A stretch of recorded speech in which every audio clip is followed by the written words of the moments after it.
আরে তোকে যা বলছিলাম শোন না তারপর। আরে সে আমি সকাল থেকে ফোন করেই যাচ্ছি মাধুরীকে, ফোন আর ধরেই না বেটা। তখনই আমার সন্দেহটা হয়েছে জানিস তো। উম, ভেবেছে আমাকে লুকাবে, চেনে না তো আমায়।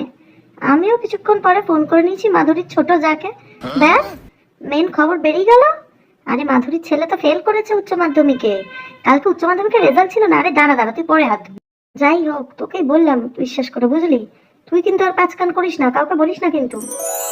বাবা, যেখানেই যাব সেখানেই জামা কাপড়। আবার কে ফোন করলো কি জানি, দেখি। ও দিদি, বাহ ভালো হয়েছে।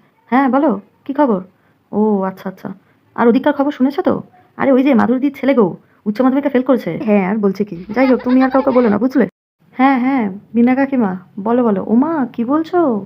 তাই নাকি? আরে হ্যাঁ, এদিকে তো আর একটা ঘটনা ঘটেছে। আরে ওই যে মাধুরীদির ছেলে ফেল করেছে, জানো তো? এ বাবা, দাঁড়াও দাঁড়াও, আমার তো চা বসিয়ে এসেছিলাম। ও তুমি আর কাউকে বলো না কিন্তু কথাটা। যাই যাই যাই আমি।